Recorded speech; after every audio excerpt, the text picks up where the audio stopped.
वालेकुम जी, मेरी तरफ से बहुत बहुत आपको ईद मुबारक। ईद का मौका है तो ईद के मौके की मुनासिबत से स्पेशल एपिसोड समा के मेहमान के साथ मैं किरण नाज हाजिर हूँ।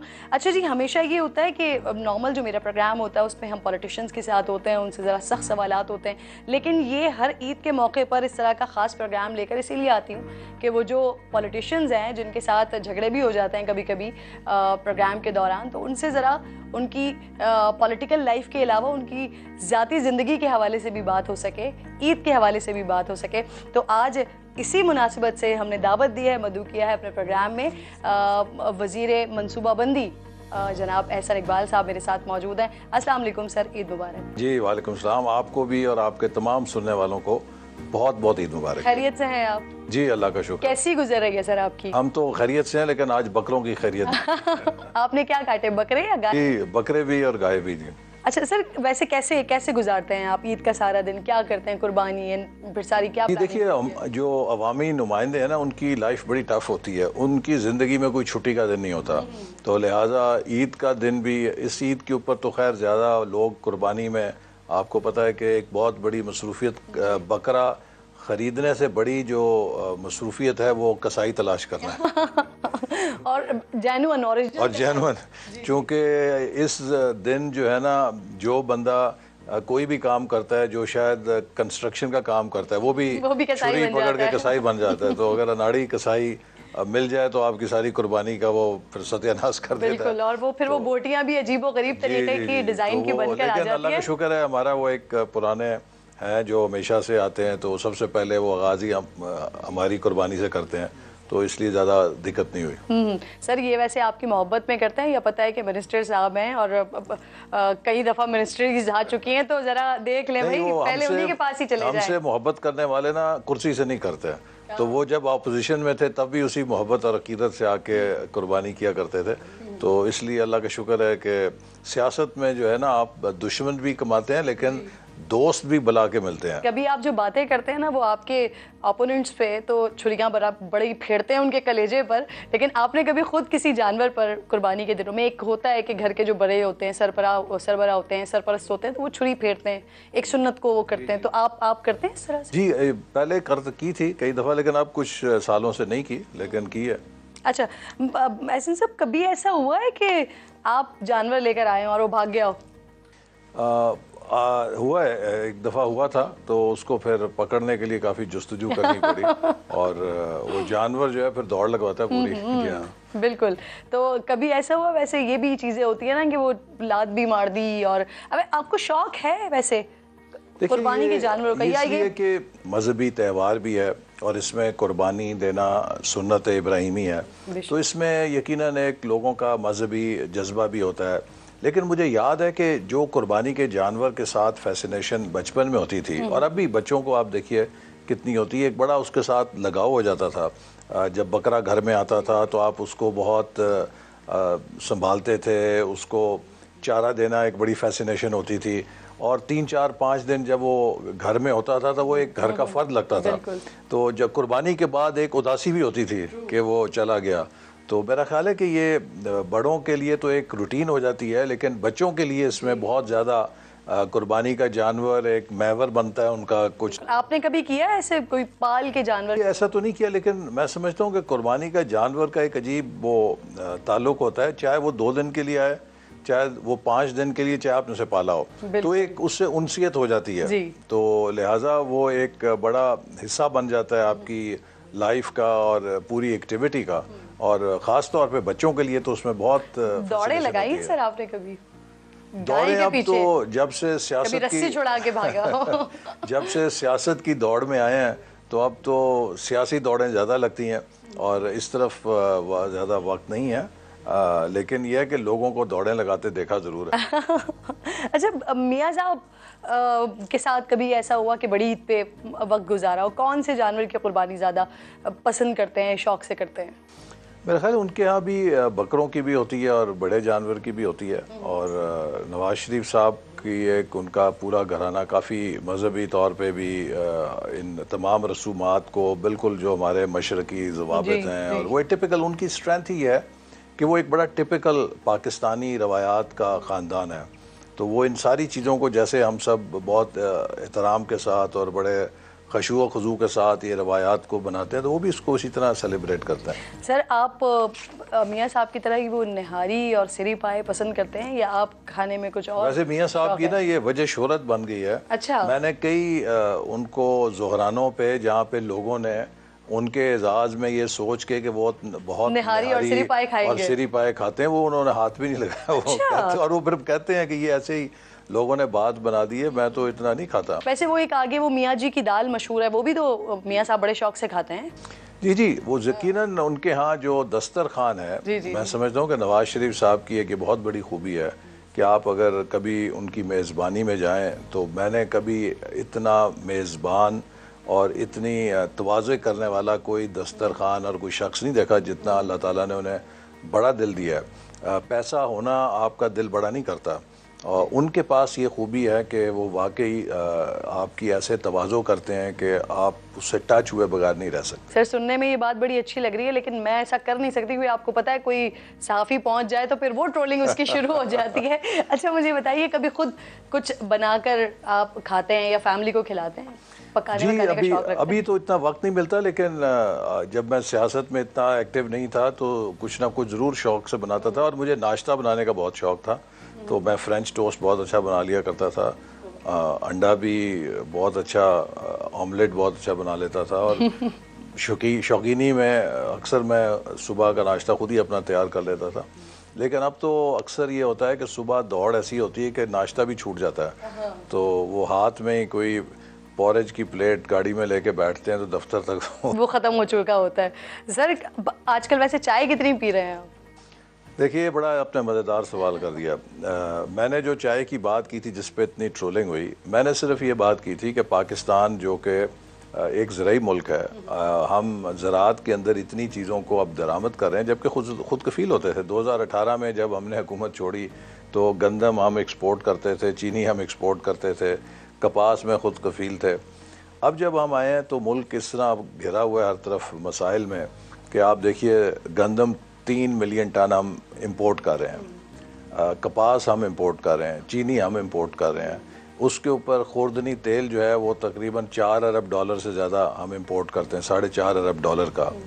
चाय जो है वो तकरीबन $550 मिलियन से ज़्यादा हम इंपोर्ट करते हैं जी।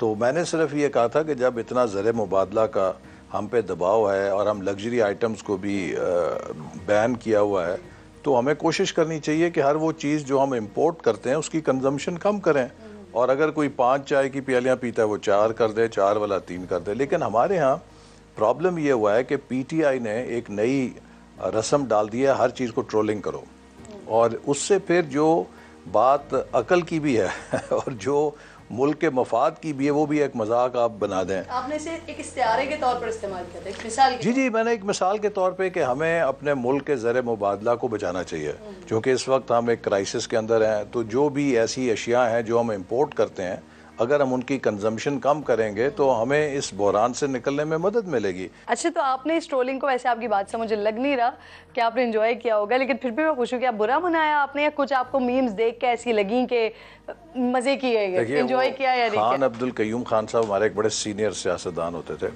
तो मेरे मामू जो हैं वो उनके साथ उनकी पार्टी के सेक्रेटरी जनरल थे। मैं उस वक्त गवर्नमेंट कॉलेज में पढ़ता था, तो मुझे सियासत का शौक़ था, मैं भी कभी कभी उनके साथ दौरों पे चला जाता था।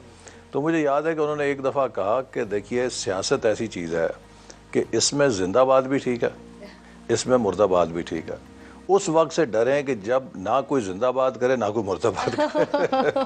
तो अगर कोई ट्रोलिंग कर रहा है तो इसका मतलब है कि कोई बात आपने ठीक ही की होगी ना, जिस पे मजाक बन रहा है या जिसका दुश्मनों को तकलीफ है। तो अगर दुश्मनों को किसी बात की तकलीफ है, इसका मतलब आपने कोई ठीक बात ही की होगी। ठीक है सर। अच्छा, मैं चाह रही हूँ ज़रा आपकी शादी के हवाले से भी बात करूँ ना। आपने अपनी पसंद की शादी की है या वालिदैन की पसंद से? नहीं, मेरी वालिदैन तो नहीं, वालदा जिंदा थी उस वक्त। वालिद तो मैं जब कॉलेज में था फौत हो गए थे। आई वॉज एल्डेस्ट, तो एक बड़ी स्ट्रगल की ज़िंदगी है। लेकिन जब मैं अमेरिका जा रहा था तालीम के लिए, तो मेरी वालदा का इसरार था कि मैं शादी करके जाऊँ। सही। तो मैंने उन्हें कहा कि मैं वहाँ पढ़ने जा रहा हूँ, तो आपको एतमाद नहीं है, वापस आके कर लूँगा। तो उन्होंने कहा मुझे एतमाद तो है अपनी तरबियत पे पूरा, लेकिन मैं अपनी तरबियत को इम्तिहान में क्यों डालूं? रिस्क भी क्यों लूं? तो लिहाजा मेरी ख्वाहिश और खुशी है कि तुम शादी करके जाओ। तो खैर मैंने बात मान ली। लेकिन फिर एक हमारे बुज़ुर्ग थे, उन्होंने कहा कि देखो ये तुम्हें लगता है ना कि तुम स्टूडेंट हो और बड़ा मुश्किल होगा, एक एक्स्ट्रा फैमिली मेम्बर होगा, लेकिन वहाँ पे तुम जाओगे तो तुम्हें पता लगेगा कि ये इतना महंगा सौदा नहीं है। उसकी दो वजूहत हैं। एक तो ये है कि तुम्हें बहुत हाउस कीपिंग में मदद मिल जाएगी जो तुम्हें वरना खुद करनी पड़ेगी, लेकिन उससे ज़्यादा जो अहम बात है कि जब तुम ज़िंदगी में इकट्ठे उन मसाइल का सामना करोगे तो एक ऐसी आपके अंदर अंडरस्टैंडिंग पैदा होगी कि आप ज़िंदगी की हर चीज़ को, मुश्किल को उस बॉन्डिंग से या उस अंडरस्टैंडिंग से आप फेस कर सकते हैं। And I think that was very true. अच्छा सर, आप जमात इस्लामी में स्टूडेंट विंग का हिस्सा थे, तो कभी ऐसा हुआ कि लड़कियां साथ बैठ गई हैं लड़कों के, तो आपने यूनिवर्सिटी कॉलेज में दे मार 4.5 पिटाई विटाई कर दी हो, या गाने वाने सुनने पर? इस्लामी जमीयत तलबा में था और फिर स्टूडेंट्स यूनियन का प्रेसिडेंट भी हुआ। लेकिन मज़े की बात यह है कि उस वक्त मुझे जमात इस्लामी वाले कहते थे कि आसन साहब जो है ना, ये मुस्लिम लीगी टाइप जमातियाँ हैं, ये थोड़े ज़रा लिबरल है। अच्छा, आपके ऊपर उसी वक्त से टैग था मुस्लिम लीग का? ये टैग था, लेकिन बड़ी उस वक्त भी कशमकश होती थी, कुछ हार्ड लाइनर्स होते थे, हम कुछ मॉडरेट्स होते थे। तो लेकिन वो एक इंटरेस्टिंग टाइम था। और वो जब स्टूडेंट पॉलिटिक्स है, अब तो पाकिस्तान में उस किस्म की नज़रियाती कशमकश नहीं है। उस वक्त जो है एक तरफ नारा लग रहा हो रहा था कि एशिया सुर्ख है, दूसरी तरफ नारा लगता था एशिया सब्ज़ है। एक बड़ी आइडियोलॉजिकल कशमकश का दौर था और उसमें स्टूडेंट पॉलिटिक्स ने बहुत कुछ सिखाया। इट इज़ सैड कि अब स्टूडेंट्स यूनियंस नहीं है। मैं समझता हूँ कि मुझे जो प्रेसिडेंट स्टूडेंट्स यूनियन होने की हैसियत से जो तजुर्बा हुआ, उसने अमली सियासत में मुझे फिर बहुत मदद की। जी। अच्छा, मियाँ साहब को तो बड़ा शोबिस का उनका बड़ा वो रहा है, लगाव रहा है खासा। उनको अदाकारी का भी शगफ रखा उन्होंने, सीखी भी, गुनगुनाते हुए भी हमने देखा मियाँ साहब को। आपको कभी इस तरफ कोई शौक रहा, कभी अदाकारी के लिए या सिंगिंग के लिए? नहीं, अदाकारी और सिंगिंग का तो शौक़ नहीं रहा, लेकिन अगर कोई अच्छी अदाकारी किसी ने की या गाना गाया तो उसको एंजॉय बंदा करता है। ये बड़ी इंटरेस्टिंग आपको मैं वाक़या सुनाऊं कि जब इंजीनियरिंग यूनिवर्सिटी में थे तो बहुत हमारी कशमकश होती थी कि किस तरीके से स्टूडेंट्स को अपनी तरफ राग़िब करें। हमारे जो मुखालिफ थे उन्होंने एक आसान रास्ता निकाल लिया कि हर हफ्ते एक फ़िल्म ले आओ, जाके वो लगा दो, स्टूडेंट्स को फ़िल्म दिखा दो, या वहाँ पे कोई ना कोई किसी आर्टिस्ट का एक कॉन्सर्ट करा दो। तो मुझे याद है कि हमारा इलेक्शन था और इलेक्शन से उन्होंने आखिरी जो तुर्ब का पता फेंका वो था कि नाहिद अख्तर साहिबा का कॉन्सर्ट रख लिया। उस ज़माने में शी वॉज वेरी पॉपुलर। तो हमारे जो बड़े नज़रियाती लोग थे वो जमीयत के सारे, वो आग भगोला कि जी हमने बस ये नहीं होने देना और हमने इसको डिसरप्ट करना है। अच्छा, मुझे नज़र आ रहा था कि हम इलेक्शन जीत रहे हैं और ये अगर इन्होंने ये हरकत कर दी तो हमारा इलेक्शन ख़त्म है।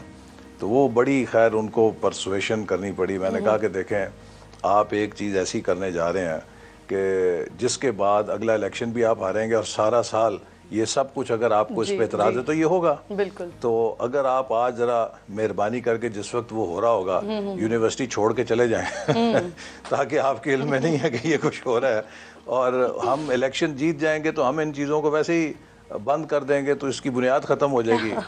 It was a tough call, लेकिन आई परसुएडेड और हमने वो चीज़ अवॉइड कर ली और अल्हम्दुलिल्लाह उसके बाद हम एक बहुत बड़ी अक्सरियत से इलेक्शन जीत गए। और वो नाहिद अख्तर साहिबा का जो कॉन्सर्ट है वो हमारे मुखालफिन को इलेक्शन नहीं जितवा सका।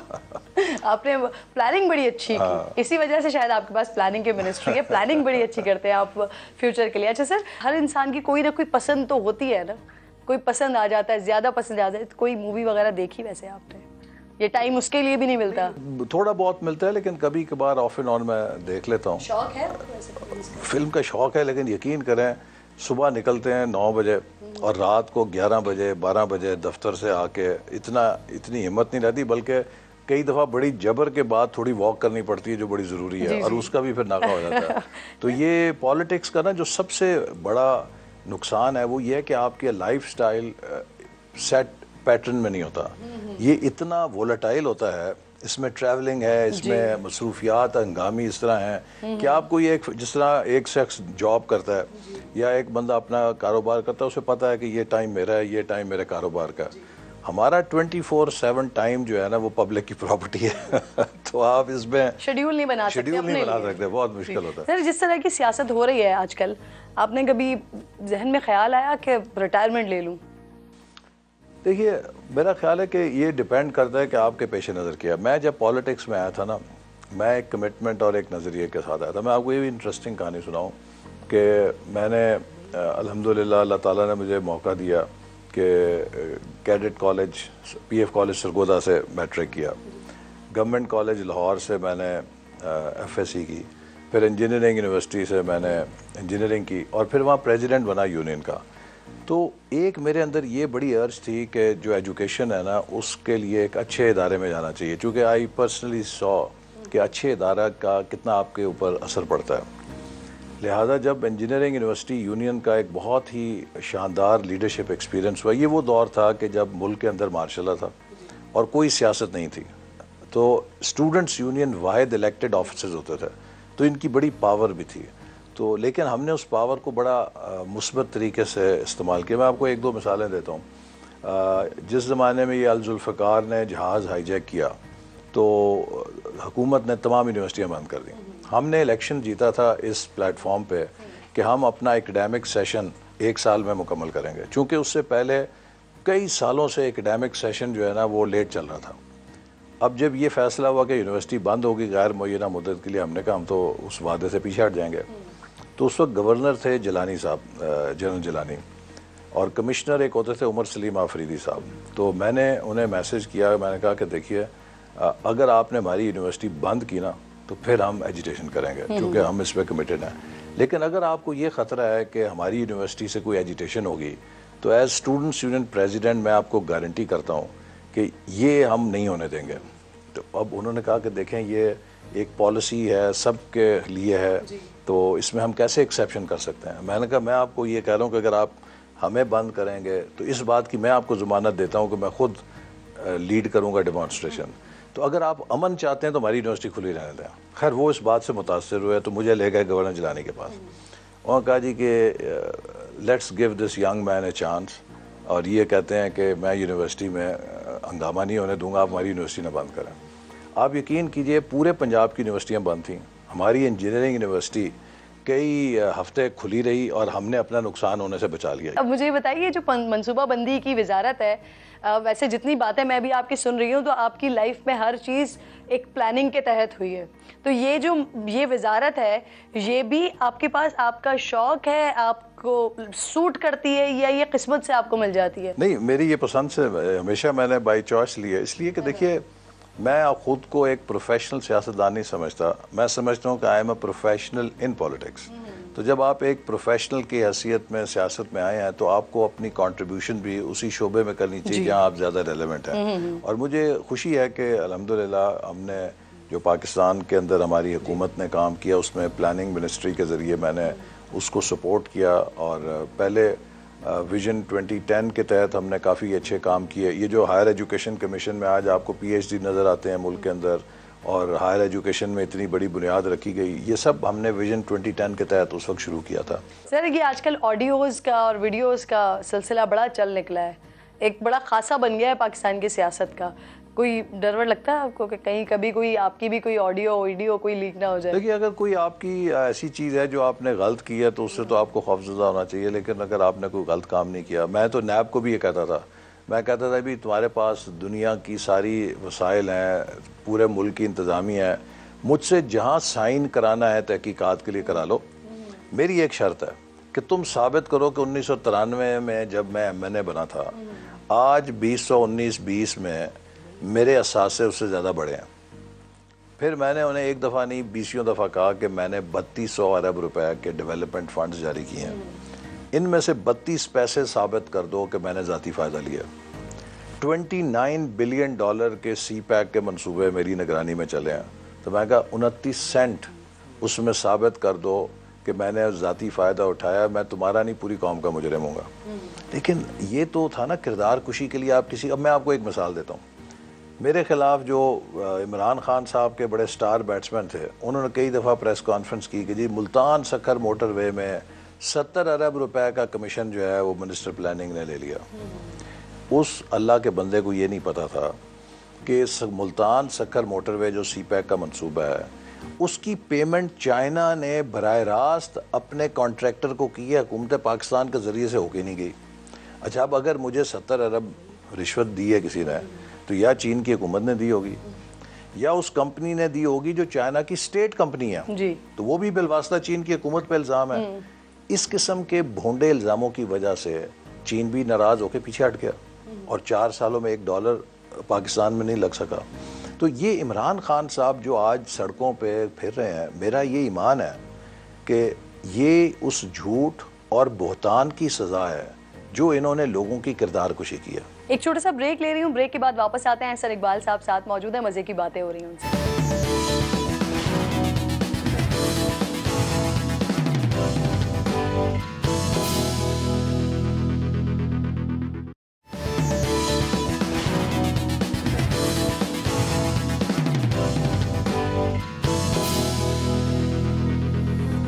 वेलकम बैक वंस अगेन जी। ईद का मौका, एहसन इकबाल साहब साथ कुछ बचपन के किस्से सुने हैं, कुछ जरा अब मैं सियासी मामलात पर भी बात कर लेती हूँ। सर महंगाई 13% से ऊपर चली गई है और हालात जिस तरह से बेकाबू हो रहे हैं, क्या हुकूमत अपने ये जो मुद्दत पूरी करने वाला फैसला है इस पर नज़रसानी कर सकती है? ये पाकिस्तान को उस मुकाम पे खड़ा कर गए कि न हमारे आगे खाई थी और पीछे समुंदर था, ना हम IMF से भाग सकते थे, और अगर IMF के मुआहदे पे जाएं तो वो कहते थे जी हमें ये नहीं पता कि शौकत तरीन कौन है, हमें ये नहीं पता हफीज़ शेख कौन है, हमें ये नहीं पता इमरान खान कौन है, हमें ये पता कि ये मुआहदा हुकूमत पाकिस्तान ने किया। आप इस पे अमल कर सकते हैं तो करें, मुआहदा लें, अगर आपने नहीं करना अमल तो हमारा आपसे कोई ताल्लुक नहीं। अब अगर हम IMF के वो मुआहदे को तोड़ते तो इस वक्त पाकिस्तान में रुपया पता नहीं 300 रुपये पे डॉलर के मुकाबले में होता, 350 पे होता। ये जो पेट्रोल है अब 250 पे है, पता नहीं ये 300 पे होता, 350 पे होता, क्योंकि फिर आप श्रीलंका जैसे हालात में चले जाते हैं। तो हमें सियासी तौर पे तो ये सूट करता था कि हम हुकूमत में आके खान साहब गए, निकाला, फ़ौरन इलेक्शन कराएं और जीत के वापस आ जाएं। लेकिन मुल्क के पास इतनी पसली नहीं थी कि ये फैसले आप 3-4 महीने के लिए मौखर कर सकें। देखिए, पहली बात यह है कि खान साहब ने ना, वो सिर्फ एक चीज़ के चैम्पियन है, वो है ब्रांडिंग करना, के शोर मचाना। आपने देखा ना, हर चीज़ में वो तर्जुमानों को बुलाते थे और कुछ नहीं था। उन्होंने जो एहसास प्रोग्राम चलाया, ये कुछ नहीं है सिवाय बिस्प के, जो बेनज़ीर इनकम सपोर्ट प्रोग्राम पिछले दौरों से चल रहा है, उसी की रकम को और उसी के कार्ड को इन्होंने बदल के एहसास कार्ड और एहसास का ब्रांड लगा के ये तासुर दिया कि कोई नई चीज़ बना दी है।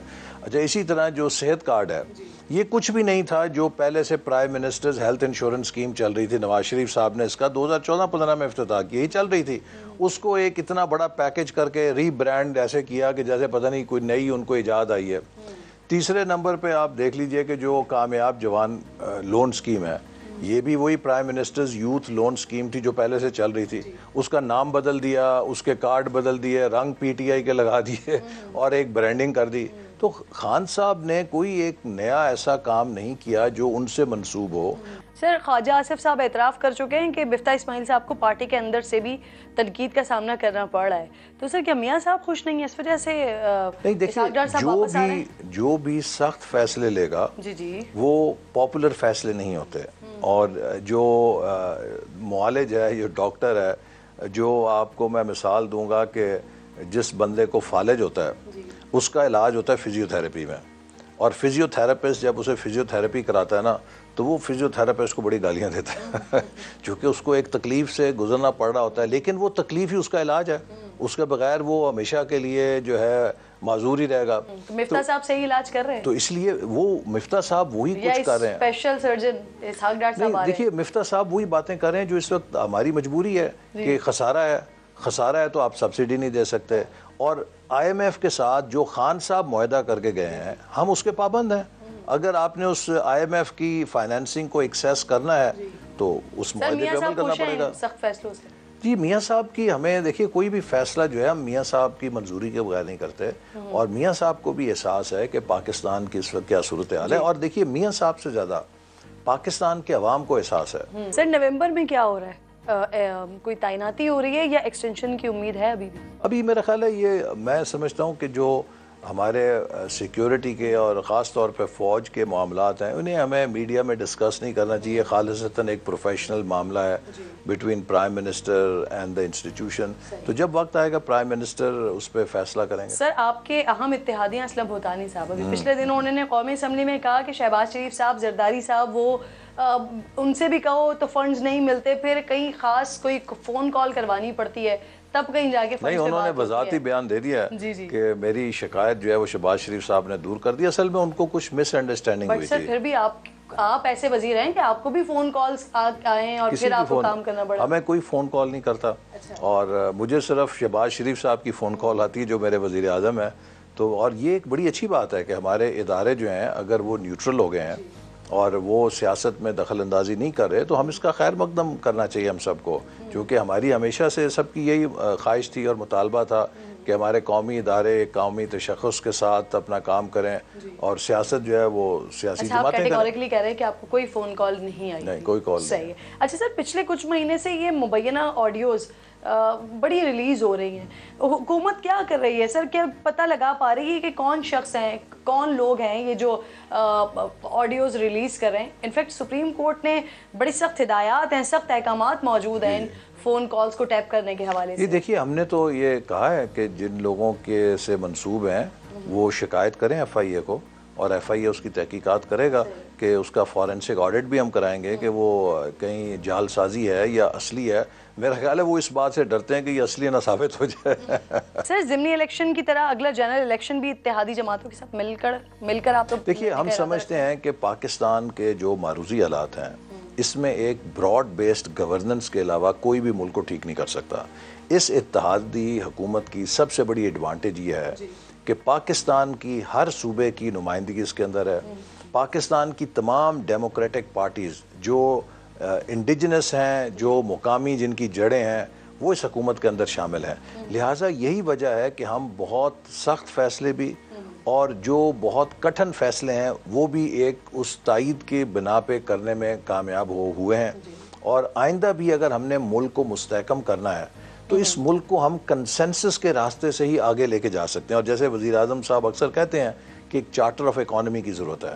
देखिए, जब आप ने कोई पॉलिसी कामयाब करनी है ना तो उसके लिए 10 साल का तसलसल चाहिए। और ये बात मैं पहले भी कह चुका हूँ कि हमें जो है गलत सबक पढ़ाया गया है। पाकिस्तान में उतनी ही करप्शन है जितनी इस खित्ते के दूसरे मुल्कों में है, और हम उतने ही नेक भी हैं जितना कोई और मुल्क नेक भी है। जो ये साबित करता है कि पाकिस्तान में बहुत ज़्यादा करप्शन है वो पाकिस्तानी कौम की नफ्सियात को बीमार करता है। हम एक नॉर्मल कौम है, हमें जिस चीज़ ने नुकसान करप्शन को ख़त्म करना चाहिए, उसका मुकाबला करना चाहिए, लेकिन हमें जिस चीज़ ने नुकसान पहुँचाया वो पॉलिटिकल इंस्टेबिलिटी और डिसकंटिन्यूटी ऑफ पॉलिसीज़ हैं। कोई पॉलिसी अगर कामयाब होती है तो उसे 10 साल का तसलसल चाहिए। जिस मुल्क में हर 2 साल बाद 5 साल बाद आप पॉलिसी यू टर्न्स करते रहें, उस मुल्क में आप पूरे दुनिया के हाजी ईमानदार ला के इकट्ठा कर दें, लेकिन अगर उस मुल्क में पॉलिटिकल इंस्टेबिलिटी होगी, उस मुल्क में पॉलिसीज़ का तसलसल नहीं होगा, वो मुल्क वहीं खड़ा रहेगा, वहाँ से आगे नहीं जा सकेगा। मज़े की गुफ्तगू चल रही है एहसन इकबाल साहब के साथ। अभी एक छोटे से ब्रेक का वक्त हो गया। ब्रेक के बाद वापस आएंगे तो ऑब्वियसली क्लोजिंग टाइम की तरफ जाएंगे और उसी दौरान कुछ क्विक क्वेश्चन करेंगे एहसन इकबाल साहब के साथ रहिए।